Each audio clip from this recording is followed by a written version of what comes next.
عمرك سألت نفسك ليه وسط البلد المباني فيها شكلها مختلف؟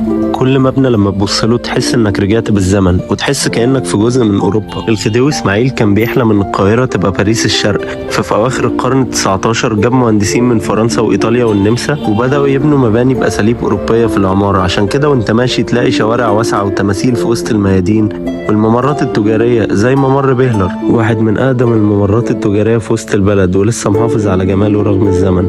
وهنا ده بنك مصر اللي هو أول بنك مصري 100%، اللي أسسه طلعت حرب، الراجل اللي آمن إن مصر محتاجة تتحرر مش بس من الاحتلال لكن كمان اقتصاديا. والبرج الجديد اللي جنبه اللي بيجسد صورة تطور البنك من فكرة وطنية إلى مؤسسة عملاقة. ورا تمثال طلعت حرب هتلاقي واحد من أقدم المقاهي في مصر، جروبي، اللي أسسه جاكومو جروبي، وكان بيقدم أرقى أنواع الحلويات وكان بيستورد المكونات من أوروبا بنفسه. كان بيستقبل أشهر السياسيين والفنانين وقتها زي نجيب محفوظ وسعد زغلول.